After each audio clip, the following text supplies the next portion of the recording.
Good morning. तो आज के लेक्चर में हम सिंधु घाटी सभ्यता के प्रमुख स्थलों के बारे में पढ़ेंगे। इससे पहले हमने सिंधु घाटी सभ्यता के बारे में पढ़ा कि किस प्रकार उसका निर्माण हुआ है, किस प्रकार उसका नामकरण किया गया है, अलग अलग विद्वानों ने किस आधार पर उसको बांटा था, सब फैली है। तो ये सब चीजें देखी हमने। आज के चैप्टर में हम सिंधु घाटी सभ्यता के जो प्रमुख स्थल हैं वो उनकी खोज किसने की है और किस स्थल पर कौन सी प्रमुख वस्तु मिली है ये पढ़ेंगे। और साथ में ही कौन सा स्थल कौन सी नदी के किनारे है ये भी पढ़ेंगे, क्योंकि नदियों से रिलेटेड क्वेश्चन बहुत बार पूछा जाता है। और साथ में किस खोजकर्ता के बारे में और कौन सी वस्तु है जो स्थान पर मिली है इस बारे में बहुत बार क्वेश्चन पूछे गए हैं। तो स्टार्ट करते हैं। तो सबसे पहला स्थल है हमारा हड़प्पा स्थल। देखिए, यह पहला स्थल था जो कि सिंधु घाटी सभ्यता में जिसकी खोज की गई थी या जिसकी खुदाई की गई थी। इसी के आधार पर सिंधु घाटी सभ्यता को क्या बोला गया है, हड़प्पा सभ्यता भी कहते हैं। अब ये स्थित कहाँ है? ये पाकिस्तान का मोंटगोमदड़ी जिला है एक, वहां पर स्थित है। और कौन सी नदी के किनारे स्थित है? रावी नदी के किनारे। तो ये क्वेश्चन बहुत बार पूछा गया है कि हड़प्पा कौन सी नदी के किनारे स्थित है। तो कभी कभी हम सिंधु घाटी पढ़ते पढ़ते सिंधु नदी कराते हैं, लेकिन हमारा सिंधु नदी नहीं होकर क्या होगा? रावी नदी। तो इस वजह से इसको बहुत बार पूछा गया है। ठीक है। और इसकी खोज करता, तो इसकी खोज की थी दयाराम साहनी ने, जो कि हम पिछले लेक्चर में ही पढ़ चुके थे कि जॉन मार्शल के नेतृत्व में दो भारतीयों ने खुदाई का कार्य किया था। एक थे दयाराम साहनी और दूसरे थे राखलदास बनर्जी। तो दयाराम साहनी कौन से स्थल की खोज करता थे? वो थे हड़प्पा के। कब की थी? 1921 में। और जो सबसे प्रमुख क्वेश्चन है जो कि सभी एग्जाम्स में पूछे जाते हैं वो है प्रमुख वस्तुएं, कि कोई ना कोई वस्तु दे दी जाती है हमें और पूछी जाती है कि ये वस्तु कौन कहाँ पर मिली है। तो जिससे हड़प्पा सभ्यता में जो वस्तुएं मिली हैं वो है प्रमुख एक विशाल अन्नागार मिला है। ठीक है। कांस्य दर्पण, मतलब कांसे का एक दर्पण भी मिला है। फिर R37 कब्रिस्तान। देखिए, ये क्वेश्चन बहुत को एग्जाम्स में पूछा गया है कि एक कब्रिस्तान कहाँ पर मिला गया है, या R37 क्या है। तो ये R37 एक कब्रिस्तान है और वो कब्रिस्तान कहाँ पर मिला है? हड़प्पा में। इसके अलावा श्रमिकों के आवास, कि मतलब जैसे व्यक्ति होते थे उसके अलावा व्यक्तियों के आवास अलग होते थे और श्रमिक जो कि उनके अंडर काम करते थे उनके आवास अलग होते थे। जैसे कि नौकरों के आवास अलग से बनाए जाते हैं अपने यहाँ पे, तो इसी तरह उस समय भी श्रमिकों के आवास अलग से बनाए जाते थे। तो ये आवास कहाँ पर मिले हैं? वो हड़प्पा में। इसके अलावा शवों को दफनाने की प्रथा, वो भी कहाँ थे? हड़प्पा में। देखिए, सिंधु घाटी सभ्यता में दोनों प्रकार की प्रथाएं थी, दफनाने की प्रथा भी थी और जलाने की प्रथा भी थी। तो दफनाने की प्रथा कहाँ पर है? हड़प्पा में। वो हम कैसे पता लगा रहे? क्योंकि देखिए यहाँ पर कब्रिस्तान मिल रहा है, और कौन सा कब्रिस्तान है? R37। ठीक है। तो ये हो गया हमारे हड़प्पा में जो प्रमुख चीजें मिल रही हैं। ये बहुत बार पूछा गया है कि इन पांचों चीजों के बारे में ही अधिकतर पूछा जाता है। विशाल अन्नागार के बारे में भी पूछा जाता है। सबसे ज्यादा कब्रिस्तान के बारे में पूछा गया है। जो मतलब इसमें हड़प्पा सभ्यता में जो सबसे ज्यादा क्वेश्चन कब्रिस्तान के बारे में ही पूछा गया है। नेक्स्ट देखते हैं हम मोहनजोदड़ो।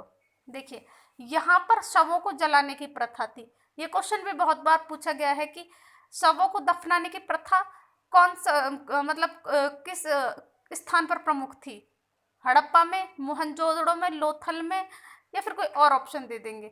तो शवों को दफनाने की प्रथा है हड़प्पा में और जलाने की प्रथा कहाँ पर है? मोहनजोदड़ो में। अब देखते हैं स्थित कहाँ पर है। ये पाकिस्तान के लरखाना प्रांत में स्थित है, जो कि कहाँ है? सिंधु नदी के दाहिने तट पर। ठीक है। सिंधु नदी के तट पर दो सभ्यताएं मिलेंगी अपनी, एक मिलेगी मोहनजोदड़ो, दूसरी मिलेगी लोथल। तो जो दाहिने तट पर मिलेगी वो है कौन सी? मोहनजोदड़ो। खोज किसने की थी? वो की थी राखलदास बनर्जी ने। कब की थी? 1922 में। अब यहाँ देखते हैं प्रमुख वस्तुएं कौन कौन सी है। देखिए, यहाँ पर अन्नागार मिला है, वो यहाँ पर भी मिला है, तो ये इतना इंपॉर्टेंट नहीं है। लेकिन विशाल स्नानागार, क्योंकि जो स्नानागार था वो बहुत बड़ा मिला था और वहां पर वो उसकी आकृति कुछ ऐसी थी कि उसमें सीढ़ियां बनी हुई थी नीचे जाने के लिए। तो वो ऐसा लग रहा था कि वहां सामूहिक स्नान की प्रथा होती थी। जैसे कि कोई उत्सव होता होगा तो उत्सव में तैयार होने से पहले वहीं पर स्नान करके तैयार हुआ जाता होगा। तो वो स्नानागार बहुत बड़ा मिला है।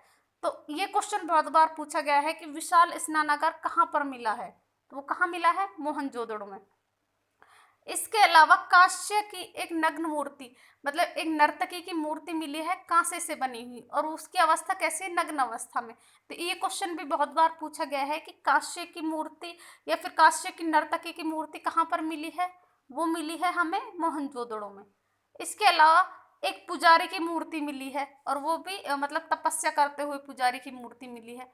ये क्वेश्चन भी बहुत बार पूछा गया है कि पुजारी की मूर्ति कहाँ पर मिली, पुरोहित की मूर्ति कहाँ पर मिली है। तो वो कहाँ मिली है हमें? मोहनजोदड़ो में।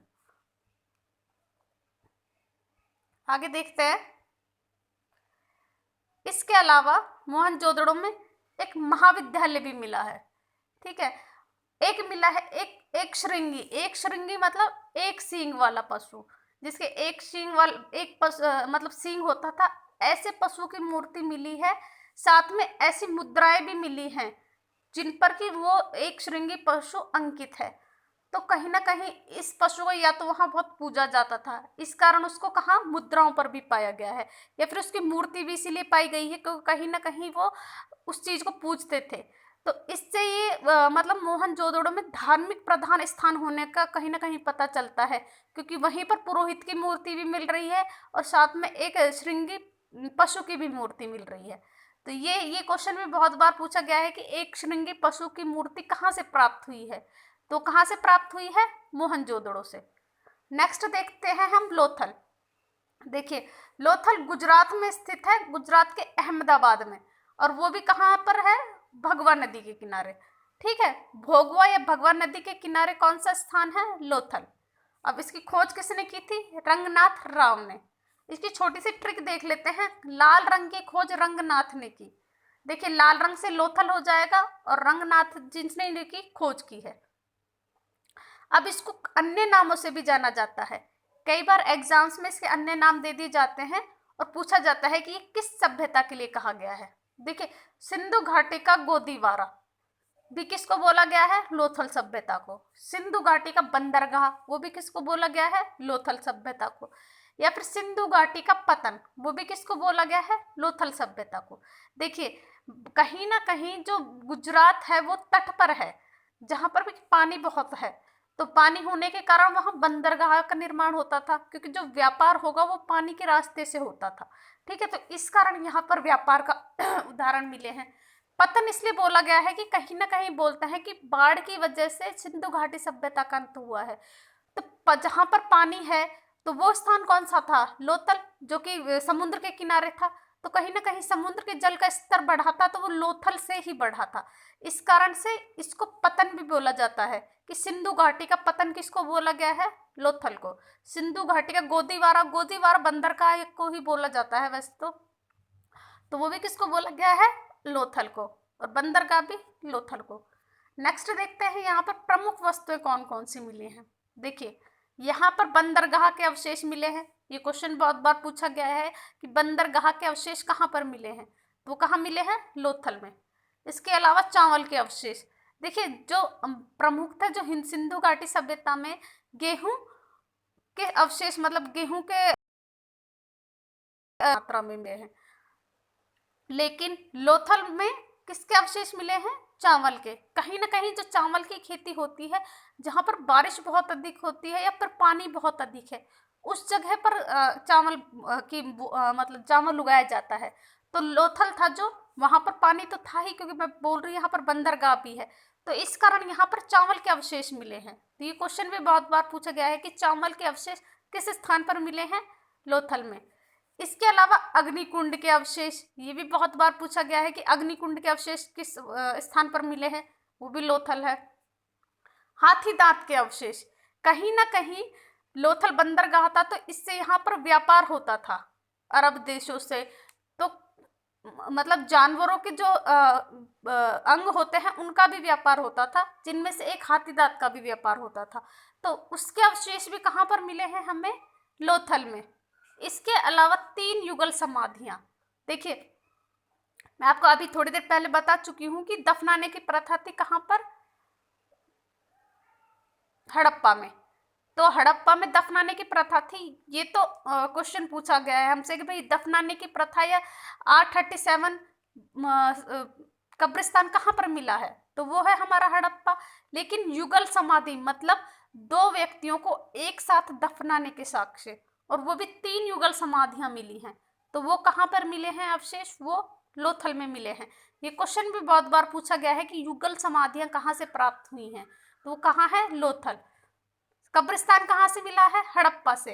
जलाने की प्रथा मोहनजोदड़ो से। और युगल समाधियां वो कहाँ से? लोथल से। इसके अलावा घोड़े की मिट्टी की मूर्ति भी कहाँ से प्राप्त हुई है? लोथल से।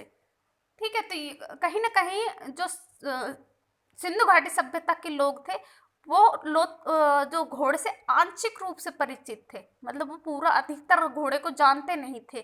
तो इस कारण से इसको भी जो मिट्टी की मूर्ति है वो कहाँ से मिली है? लोथल से। तो इसमें लगभग सभी पॉइंट्स बहुत इंपॉर्टेंट है। इन सभी में से कुछ ना कुछ जरूर हर एग्जाम्स में पूछा गया है।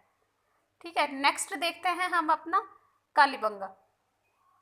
देखिए, कालीबंगा राजस्थान के हनुमानगढ़ जिले में स्थित है और कौन सी नदी के किनारे है? घग्गर नदी के। देखिए, हमें नदियां याद करनी बहुत जरूरी हैं क्योंकि नदियों से क्वेश्चन बहुत बार पूछा जाता है। ठीक है, तो कालीबंगा कौन सी नदी के किनारे हो गई? घग्गर नदी के किनारे। इसके अलावा इसकी खोज किसने की है? इसकी खोज की है अमलानंद घोष ने।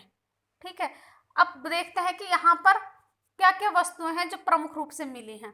तो यहाँ पर काले रंग की चूड़ियां मिली हैं। बंगा का अर्थ होता है चूड़ी, तो कालीबंगा का अर्थ ही क्या है? काले रंग की चूड़ियां। ये भी बहुत बार क्वेश्चन पूछा गया है कि काले रंग की चूड़ियां मतलब कालीबंगा का अर्थ क्या है? तो क्या है? काले रंग की चूड़ियां। फिर जुते हुए खेत के प्रमाण। अभी देखिए, हमने लोथल में क्या मिला था हमें? मिट्टी का मिट्टी का नहीं, हमें वहां पर मिला था क्या? चावल। तो यहाँ पर हम मिल रहे हैं हमें कैसे? जुते हुए खेत के प्रमाण।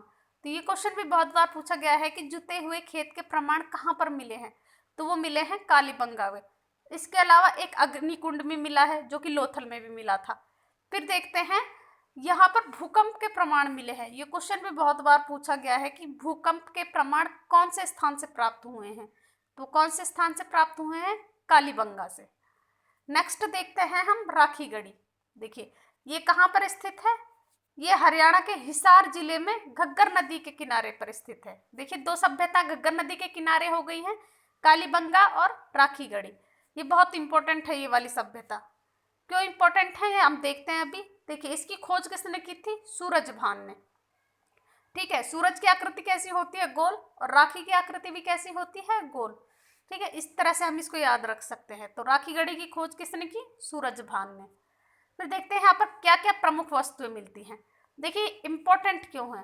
क्योंकि जो राखी गढ़ी है वो भारत में स्थित सबसे बड़ा हड़प्पा या सिंधु स्थल है।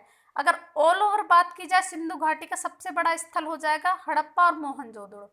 ठीक है, लेकिन अगर भारत में स्थित सबसे बड़ा स्थल की बात की जाए तो वो है राखी गढ़ी। ठीक है, इसलिए बहुत ज्यादा इंपॉर्टेंट है। तो यहाँ पर एक तांबे का उपकरण मिला है। ये क्वेश्चन भी बहुत बार पूछा गया है कि तांबे का उपकरण किस स्थान से प्राप्त हुआ है? तो स्थान कौन सा है? राखी गढ़ी। नेक्स्ट देखते हैं हम चहुदरो सभ्यता। देखिए, चहुदरो स्थान से कहाँ पर स्थित है? ये भी पाकिस्तान के सिंध प्रांत में सिंधु नदी के बाएं किनारे पर स्थित है। दाएं किनारे पर कौन सी सभ्यता स्थित थी? मोहनजोदड़ो। और बाएं किनारे पर कौन सी सभ्यता स्थित है? चहुदरो। ठीक है, तो अब इसकी खोज किसने की है? इसकी खोज की है अर्नेस्ट मेके और मजूमदार ने। और यहाँ पर जो प्रमुख वस्तुएं मिले हैं वो कौन कौन सी है? देखिए, यहाँ पर मनके बनाने का कारखाना मिला है। मनके क्या होते हैं? जो छोटे छोटे मोती होते हैं, मतलब जो कि महिला श्रृंगार के रूप में पहनती है, तो वो मनके होते हैं जिनको मोती बोला जाता है आज के टाइम में। तो मनके बनाने का कारखाना कहाँ पर मिला है हमें? चहुदरो में। इसके अलावा महिलाओं के सौंदर्य प्रसाधन जैसे कि कंघा, काजल, तो इसके प्रमाण भी हमें कहाँ से मिले हैं? चहुदरों से। ठीक है, इसके अलावा एक चीज मिली है कि बिल्ली का पीछा करते हुए कुत्ते के पैरों के निशान भी कहाँ से मिले हैं? चहुदरों से। इससे ये पता चलता है कि कहीं ना कहीं उस टाइम में बिल्ली और कुत्ता, उन दो जीवों से भी सिंधु घाटी सभ्यता के लोग अच्छी तरह से परिचित थे। तो ये प्रमाण भी हमें कहाँ से मिले हैं? चहुदरों से। फिर देखते हैं बनावली। बनावली भी कहाँ है? हरियाणा के हिसार जिले में। और ये कौन सी नदी के किनारे है? सरस्वती के। देखिए, राखी गढ़ी कौन सी नदी के किनारे था? वो था घग्गर नदी के किनारे। और बनावली कौन सी नदी के किनारे है? सर, तो वहां पर क्या मिला है? वहां पर मिला है मिट्टी का हल। देखिए, दो चीजें याद रखनी होगी आपको कि जो जुते हुए खेत के प्रमाण कहाँ से मिले हैं हमें? कालीबंगा से। ठीक है, लेकिन जो उसका प्रमाण हमें कहाँ से मिला है? हल का प्रमाण, मतलब जो मिट्टी का हल है वो कहाँ से मिला है? बनावली से। ये क्वेश्चन बहुत बार पूछा गया है कि मिट्टी का हल कहाँ से प्राप्त हुआ है, तो मिला है बनावली से। ठीक है, और जुते हुए खेत का प्रमाण मिला है कालीबंगा से। नेक्स्ट देखते हैं हम रोपर। देखिए, रोपर है वो पंजाब में स्थित है और वो भी सतलज नदी के तट पर। ठीक है, और इसकी खोज की थी यज्ञदत्त शर्मा ने। ठीक है, अब यहाँ पर जो वस्तु मिली है वो क्या है? तांबे की कुल्हाड़ी। ठीक है, तांबे का उपकरण हमें कहाँ से मिला था? वो मिला था हमें राखी गढ़ी से। और तांबे की कुल्हाड़ी हमें कहाँ से मिली है? रोपर से। नेक्स्ट देखते हैं हम रंगपुर। देखिए, रंगपुर कहाँ पर? गुजरात के अहमदाबाद में ही है। और कौन सी नदी के किनारे? भादर नदी के तट पर। ठीक है, इसकी खोज किसने की है? S.R. राव ने। ठीक है, S.R. राव ने इसकी खोज की है। यहाँ पर जो प्रमुख वस्तु मिली है वो है धान की भूसी। इसको बहुत बार पूछा गया है इस क्वेश्चन को एग्जाम्स में कि धान की भूसी किस स्थान से प्राप्त हुई है। चावल के प्रमाण हम देख ही चुके हैं, हमें कहाँ से प्राप्त हुए? तो जो चावल का जो कचरा बचता है तो उसको बोलते हैं भूसी। तो उसके प्रमाण हमें कहाँ से प्राप्त हुए हैं? तो वो हमें कहाँ से प्राप्त हुए हैं? रंगपुर से। और हमने देखा था हमें चावल कहाँ से प्राप्त हो रहा था? वो मिला था हमें लोथल से। तो हमें ये चीज भी याद रखनी होगी कि चावल के प्रमाण हमें कहाँ से मिल रहे थे? लोथल से। और धान की भूसी हमें कहाँ से मिल रही थी? वो थी रंगपुर से। चावल की खेती है उसको धान बोला जाता है। ठीक है, इसके अलावा ज्वार बाजरा के फसल के साक्ष्य भी हमें कहाँ से मिल रहे हैं? रंगपुर से। ठीक है, अब देखते हैं सुरकोतड़ा। ये भी बहुत इंपॉर्टेंट है। देखिए, ये कहाँ पर स्थित है? ये भी गुजरात में सरस्वती नदी के किनारे स्थित है। हमें नदियां एक बार जरूर ध्यान रखनी है क्योंकि हमें मिलान के लिए दी जा सकती है नदियां कि कौन सी नदी के किनारे कौन सा स्थल स्थित है। ठीक है, इसलिए नदियों को याद रखना बहुत जरूरी है। अब देखिए, वहां पर जो प्रमुख वस्तु मिली है वो है घोड़े की अस्थि या हड्डी। तो ये बहुत बार पूछा गया है कि घोड़े की अस्थि के अवशेष या घोड़े की हड्डी के अवशेष कहाँ पर प्राप्त हुए हैं? तो कहाँ प्राप्त हुए हैं? सुरकोतड़ा में। ठीक है, इसके अलावा कलश शवदान, ये भी बहुत बार पूछा गया है। कलश शवदान से मतलब है कि एक व्यक्ति की जो अस्थियां होती हैं उनको एक कलश में रखकर दफना दिया जाता था। तो ऐसे अवशेष हमें कहाँ से प्राप्त हुए हैं? कलश शवदान के। वो भी हमें सुरकोतड़ा से प्राप्त हुए हैं। इसके यहाँ से एक तराजू भी प्राप्त हुआ है। देखिए, जो तराजू था उसका वजन 16 के गुणा के अनुपात में था। ये ध्यान देने योग्य बात होगी कि सिंधु घाटी सभ्यता में जितने भी तराजू मिले हैं, मैं पूरी की पूरी सभ्यता की बात कर रही हूँ, वो 16 के गुणज में ही प्राप्त हुए थे। तो पहला जो तराजू है वो कहाँ पर प्राप्त हुआ है? सुरकोतड़ा में। ठीक है, नेक्स्ट, अब ये हमने लगभग हमारे जो स्थान थे वो सारे देख लिए हैं कि प्रमुख स्थान कौन से थे सिंधु घाटी सभ्यता के और कौन से स्थान पर कौन सी प्रमुख चीज मिली है, जो कि एग्जाम पर्पस में से बहुत ही इंपॉर्टेंट है कि स्थान पूछा जाता है कौन सा किस नदी के किनारे है और प्रमुख वस्तु वहां पर कौन सी मिली है। तो एक चीज और पूछी जाती है कि सिंधु घाटी सभ्यता का पतन किस प्रकार हुआ। देखिए, मैके व जॉन मार्शल के अनुसार, जॉन मार्शल बहुत ही इंपॉर्टेंट रोल प्ले कर रहे हैं क्योंकि कहीं ना कहीं 1921 में इन्होंने ही भारत में खुदाई का कार्य स्टार्ट किया था। तो इनका मानना है कि भारत सिंधु घाटी सभ्यता का पतन बाढ़ के कारण हुआ है, कि बाढ़ बहुत ज्यादा आ गई थी, पानी बहुत ज्यादा आ गया था, इस कारण वो इस सिंधु घाटी सभ्यता का खत्म हो गई थी पानी की वजह से। एक और व्यक्ति हुए हैं चाइल्ड व व्हीलर, उनका मत था कि विदेशी आक्रमण के कारण। कि जो आर्य हैं वो भारत पर उन्होंने आक्रमण किया था और बाद में उसको समाप्त कर दिया। फिर उन्होंने दोबारा जो वैदिक सभ्यता स्टार्ट होगी वो आर्य द्वारा बसाएगी। तो ये इनका मत था। एक हुआ है फेयर सर्विस। उन्होंने बोला था कि पारिस्थितिक असंतुलन के कारण सिंधु घाटी सभ्यता का पतन हुआ है। तो ये तीनों ही बहुत इंपॉर्टेंट है, क्योंकि एग्जाम से तीनों में से पूछा जाता है कि जैसे कि चाइल्ड व व्हीलर का मत दे के पूछ लेंगे कि इनके अनुसार सिंधु घाटी सभ्यता का पतन निम्न में से हुआ है। ऑप्शन दे देंगे आपको, बाढ़ के कारण, विदेशी आक्रमण के कारण, पारिस्थितिक असंतुलन के कारण, आगे के कारण। तो हमें तीनों का पता होना बहुत जरूरी है। लेकिन इन तीनों में से जो सबसे ज्यादा मान्य मत है वो है बाढ़ के कारण। तो इसको सर्वाधिक माना गया है विद्वानों के द्वारा कि सिंधु घाटी सभ्यता का पतन कहीं ना कहीं बाढ़ के कारण हुआ है। तो ये लगभग हमारा सिंधु घाटी सभ्यता कंप्लीट हो चुका है। तो आपको जिसको भी इसका स्क्रीनशॉट लेना है आप ले सकते हैं।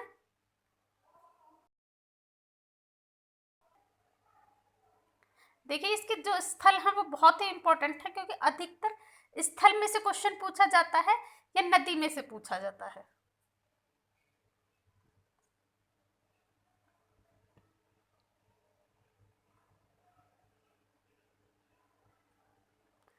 Thank you.